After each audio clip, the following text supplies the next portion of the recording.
Film bercerita tentang seorang anak yang bernama Ishan. Dia ini adalah anak yang masih duduk di kelas 3 SD. Ishan ini adalah anak penderita disleksia atau anak yang kesulitan dalam belajar. Jadi di kondisinya yang sekarang, Ishan masih belum bisa baca tulis dan menghitung.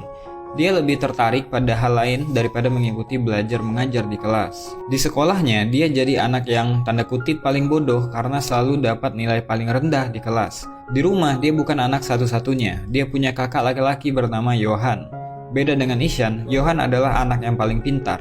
Hampir semua mata pelajaran dia mendapat nilai yang terbaik, bertolak belakang dengan Ishan yang selalu menjadi terbelakang di kelas. Ishan memang tak tertarik dengan pelajaran sekolah, dia lebih tertarik untuk bermain dan menemukan sesuatu yang baru di luar sekolah. Suatu ketika, Ishan berkelahi dengan tetangganya yang bernama Rajit. Rajit kesal karena Ishan melempar bola ke arah yang salah sehingga permainan Rajit dan teman-temannya berhenti. Gak cuman marah-marahin Ishan, Rajit juga memanggil Ishan dengan sebutan idiot. Keadaan pun makin tegang sampai mereka baku hantam.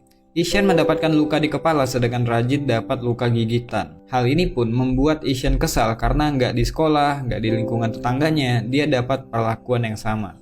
Ketika pulang ke rumah, ternyata emaknya si Rajit datang ke rumahnya, ngomelin orang tuanya Ishan, minta tanggung jawab karena si Rajit luka-luka.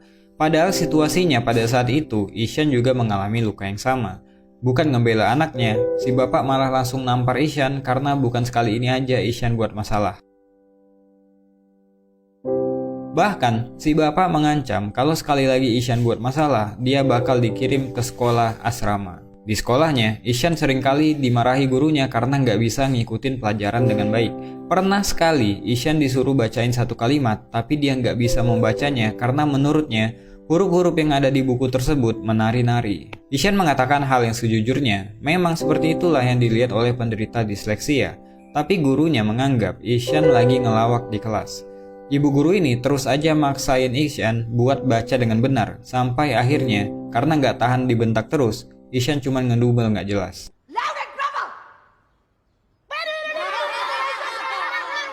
Ya karena hal tersebut, Ishan pun dikeluarkan dari kelas. Karena Ishan anak yang tanda kutip berbeda dari anak yang biasanya, dia pun kerap dibully oleh anak-anak di sekolah, bahkan teman-teman sekelasnya. Setelah jam pertama, dia memilih bolos pada hari itu dan pergi berkeliaran di jalan. Melihat sekitar, pergi kemanapun dia mau, melihat apapun yang dia suka. Di rumah, Ishan memang menunjukkan ketertarikannya pada seni dan dunia hewan. Dia juga suka melukis, menggambar, dan bermain. Pada malam hari, dia bercerita ke kakaknya kalau dia bolos sekolah pada hari itu dan dia nggak takut sama sekali. Bahkan itu menjadi pengalaman baru buat dia. Dia pun meminta bantuan kakaknya untuk menuliskan keterangan absen palsu karena dia bolos pada hari itu. Keesokan paginya di sekolah, gurunya mengadakan ujian matematika dadakan yang membuat Ishan pusing bukan main.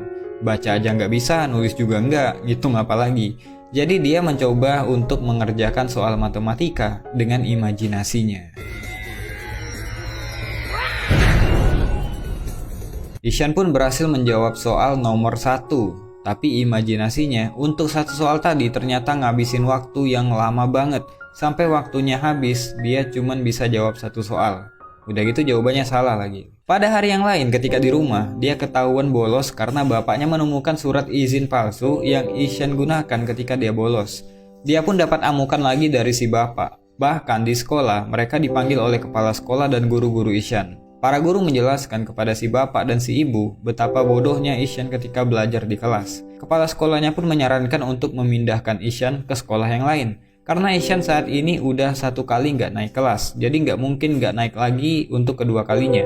Akhirnya, terpaksa si bapak berencana mindahin Ishan ke sekolah asrama. Walaupun Ishan berusaha untuk menolak hal tersebut dan berjanji akan belajar lebih giat lagi, tapi sia-sia saja karena dia tetap akan dipindahkan ke sana. Mereka sekeluarga pun mengantarkan Ishan ke sekolah sekaligus tempat tinggal barunya. Dengan berat hati, si ibu ngelepas anak bungsunya untuk hidup sendiri di sekolah asrama. Ishan pun memulai hidup barunya di sana.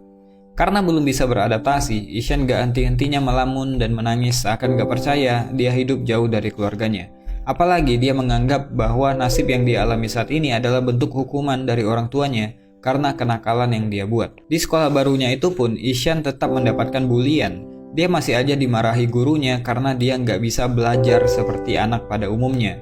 Nggak ada yang paham sama Ishan yang memang menderita disleksia. Di asrama ini, dia seperti terpenjara di dalam sebuah lingkungan yang gak mendukung. Setiap hari, Ishan hidup dengan bulian dan kemarahan. Apalagi, keadaan udah berbeda dengan yang dulu. Saat ini, kehadiran ibu dan kakak laki-lakinya yang biasanya memberikan kasih sayang padanya udah gak ada. Hal itu pun membuat Ishan stres dan merasa tertekan. Kunjungan orang tua setiap hari Sabtu dan Minggu pun gak mengobati kemarahan Ishan pada nasibnya yang kerap dipanggil bodoh dan idiot. Pada suatu hari, sekolah kedatangan guru kesenian baru bernama Pak Nikum. Kehadiran guru ganteng ini membawa aura yang berbeda untuk sekolah ini. Metode mengajarnya sangat asik dan fun. Baru hari pertama aja, dia langsung dekat dengan murid barunya. Tapi tetap aja, Ishan belum lepas dari stres yang dialami selama tinggal di asrama. Sehingga waktu Ishan lebih banyak diisi dengan merenung dan melamun. Ditambah lagi ketika ibunya menelpon dan mengabari kalau mereka nggak bisa datang pada hari Sabtu nanti karena menghadiri pertandingan final tenis yang kakaknya ikuti, hal itu membuat dia sedih dan nggak ngomong satu kata pun. Pada suatu hari, Pak Nikum melihat Ishan di depan kelas.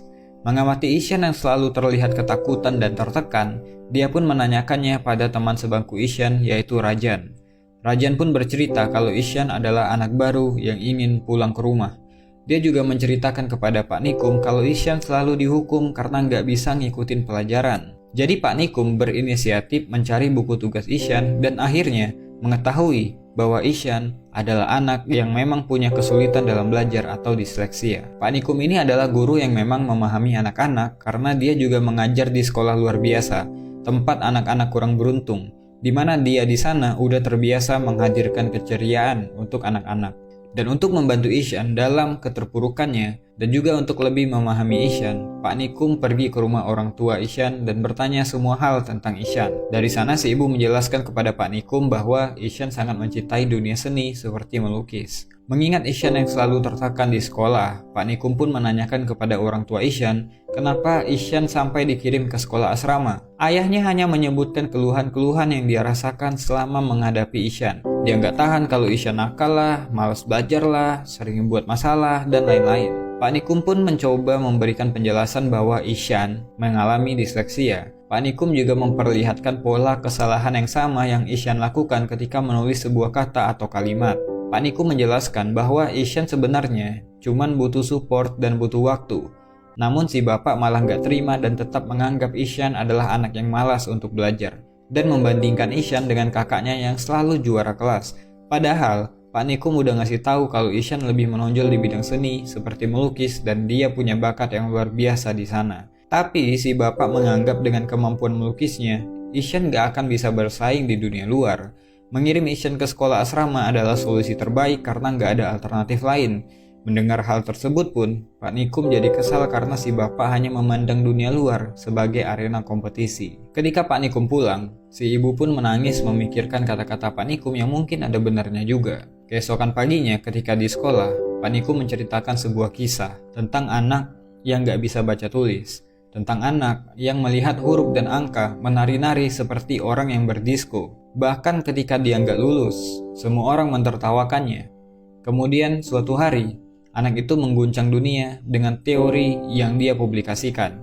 Siapakah dia? Tanya Pak Nikum kepada anak-anak. Ishan pun memasang wajah tegang. Takut kalau guru ini akan membuli kekurangannya lagi dan akhirnya menjadi bahan tertawaan teman sekelasnya. Namun ketika Pak Nikum menunjukkan foto Albert Einstein, Ishan pun kaget. Ternyata yang lagi Pak Nikum ceritain adalah orang-orang jenius. Selain Albert Einstein, Pak Nikum juga menceritakan tentang Leonardo da Vinci, seorang desainer dan seniman terkenal di dunia. Pak Nikum juga menceritakan orang populer lainnya, seperti Pablo Picasso, Agatha Christie, Walt Disney, Thomas Alva Edison, yang semuanya punya persamaan, yaitu mengalami disleksia ketika masih kecil. Setelah kelas selesai, Pak Nikum pun ngomong empat mata dengan Ishan. Kalau ternyata ketika Pak Nikum masih kecil pun dia mengalami disleksia yang sama seperti Ishan. Pelajaran Pak Nikum hari ini membuat Ishan kembali bergairah untuk menjalani hari-harinya di asrama. Hanya di pelajaran Pak Nikum lah dia bisa mengekspresikan dirinya, berkarya sesuai pikirannya, dan mendapatkan apresiasi. Pak Nikum pun sampai menemui kepala sekolah, khusus untuk membicarakan tentang Ishan. Kepala sekolah bilang bahwa banyak guru yang mengeluhkan tentang Ishan, dan kayaknya Ishan lebih cocok disekolahkan di tempat yang khusus seperti sekolah luar biasa. Tapi Pak Nikum langsung bilang kalau Ishan adalah anak yang punya kecerdasan di atas rata-rata dan berhak untuk berada di sekolah yang normal.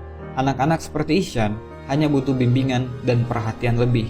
Kepala sekolah pun bilang gak mungkin para guru mau mengurus satu anak dari 40 anak dalam satu kelas. Pak Nikum pun berkata untuk pelajaran lain mungkin bisa diabaikan apapun hasilnya karena setiap anak pasti akan punya bakat utama. Kemudian Pak Nikum menunjukkan lukisan yang dibuat oleh Ishan dan mengusulkan kalau masalah tulis-menulis dan mengeja mungkin bisa menyusul. Sebagai solusi, Ishan bisa dites secara lisan karena secara lisan ataupun tertulis, pengetahuan tetaplah pengetahuan. Dan Pak Nikum akan meluangkan waktunya untuk mengajari baca tulis kepada Ishan secara privat. Kepala sekolah pun setuju untuk memberikan kesempatan ini. Ishan pun akhirnya dapat guru yang cocok, yang mengerti cara mengajari anak disleksia seperti dirinya. Ishan pun mendapatkan metode pengajaran yang berbeda. Dia pun lebih bersemangat dalam belajar, karena bukan kemarahan yang dia dapatkan, tapi keramahan Pak Nikum yang membantunya dalam mengejar ketertinggalan. Berkat Pak Nikum, kemampuan baca tulisnya pun meningkat dari waktu ke waktu. Suatu hari ketika lagi ngajar, Pak Nikum kedatangan bapaknya Ishan yang kebetulan lewat karena ada bisnis. Maksud si bapak capek-capek nemuin Pak Nikum cuman mau bilang kalau dia dan istrinya udah baca semua artikel tentang disleksia di internet. Hal itu cuma mau nunjukin ke Pak Nikum kalau mereka perhatian sama Ishan. Ternyata si bapak nggak menangkap maksud dari Pak Nikum waktu nyeramahin dia di rumahnya. Pak Nikum langsung ngasih balasan telak bahwa kalau mau ngasih anak perhatian, nggak cukup dengan cara kayak gitu.